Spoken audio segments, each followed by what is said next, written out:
এইবাৰ পোৱালি দিছে 21টা, মানে বহুত বেছি হৈ গৈছে পোৱালি। তো অলপমান নিয়ম মানে মানি চলিছোঁ, কিছুমান নিয়ম আছে মানে পোৱালি বেছিকৈ হোৱাৰ উপায়, সেইখিনি ফ'ল' কৰিছিলোঁ। পোৱালি বহুত বেছি হৈ গৈছে, 21টা পোৱালি হৈ গৈছে। এতিয়া গাখীৰ নাপায় আৰু অলৰেডি 3টা মানে কি হয়, কিছুমান নিয়ম পালন কৰোঁ। আৰু পোৱালি দিয়াৰ আগতে কিছুমান বস্তু ৰেডি কৰিব লাগে। কিছুমান গাহৰিয়ে কি কৰে, পোৱালি দিওঁতে মোটামুটি 10 ঘণ্টা 12 ঘণ্টা 24 ঘণ্টা সময় লগাই দিয়ে। তো সেই গাহৰিবিলাকক প্ৰেগমা ইনজেকশ্যন দিব লাগে। স্ক্ৰীনত দেখা পাই আছে, এইটো প্ৰেগমা ইনজেকশ্যন। এইটো এটা পোৱালি জন্ম পোৱাৰ লগে লগে দি দিলে 2 ঘণ্টাৰ ভিতৰত কমপ্লিট পোৱালি মানে ডেলিভাৰী হৈ যায়। তো ৰাতি চিয়'ৰ নাছিলোঁ পোৱালি দিব বুলি। ৰাতিপুৱা 4 বজাৰ পৰা পোৱালি দিয়া ষ্টাৰ্ট কৰিছে। ৰাতিপুৱাতো ফাৰ্মাচীও বন্ধ, আনিব পৰা নাই। তো পোৱালি দিয়াটো বহুত মানে দেৰি হৈ গৈছে। 2-3টা পোৱালি অলৰেডি মৰি গৈছে। এইটো জন্মই পূৰা মৰা ওলাইছে। আৰু বৰ্তমান 18টা পোৱালি জিন্দা আছে। এইখিনি চাওক আপোনালোকে, ইয়াত 18টা পোৱালি আছে বৰ্তমান, কিন্তু গাখীৰ পোৱা নাই। তো লাইটৰ কাৰণে অসুবিধা হয়, তো গাখীৰ পোৱা নাই।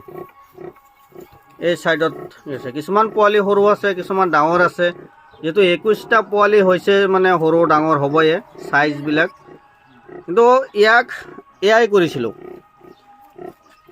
যিটো AI মানে যিটো আপোনাৰ চিমেণ্ট কালেক্ট কৰি ক্ৰচিং কৰা হয়, AIটো 100% ৰিজাল্ট কাম নহয়। এইটো আগতে মোৰ 2বাৰমান কাম হৈছে, তাৰপিছৰ পৰা কাম নহয়।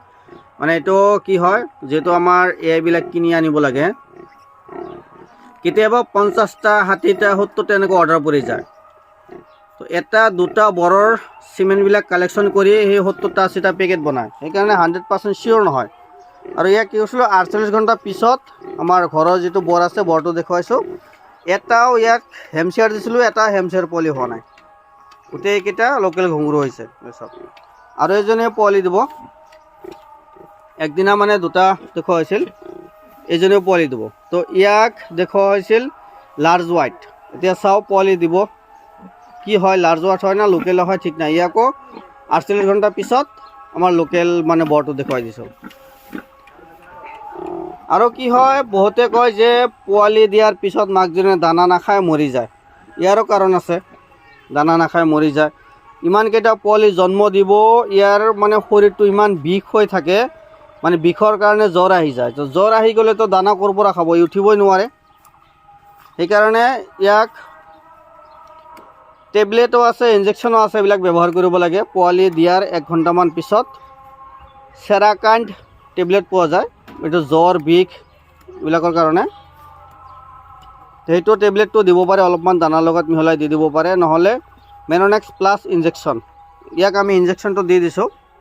মেননেক্স প্লাছ যিটো ইনজেকশ্যন আহে সেইটো দি দিছোঁ। এতিয়া বৰ্তমান দানা পূৰা ফুল দানা খাইছে, কোনো টেনশ্যন নাই। আৰু ইয়াৰ জ্বৰো নহয়, বিষো নহয়, কোনো ধৰণৰ প্ৰব্লেম নহ'ব। আৰু এবাৰ পোৱালি দিলে চাব, কেতিয়াবা 24 ঘণ্টা এনেকৈ শুইয়ে থাকে, নুঠে মানে মাকজনী, একদম 24 ঘণ্টাৰ কাৰণে শুই দিয়ে, মানে ইয়াৰ বিষ জ্বৰৰ কাৰণে। সেইকাৰণে চেৰাকান টেবলেটটো দিব পাৰে, আৰু নহ'লে মেননেক্স প্লাছ। এইটো আমাৰ ইনজেকশ্যন অনা আছে, আমি ইনজেকশ্যন কৰি দিছোঁ। আৰু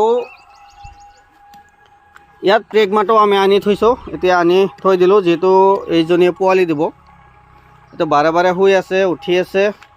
তো এটা পোৱালি ডেলিভাৰী দিয়াৰ লগে লগে আমি প্ৰেগমা ইনজেকশ্যনটো এইটো কৰি দিম। এইটো কৰি দিয়াৰ পিছত মানে যিকেইটা পোৱালি নাথাকক কিয় 2 ঘণ্টাৰ ভিতৰত কমপ্লিট পোৱালি ডেলিভাৰী দি দিব। সেইকাৰণে আৰু বেছি দেৰি হ'লে কি হয়, পোৱালি 2টা এটা মৰি থাকে ভিতৰত।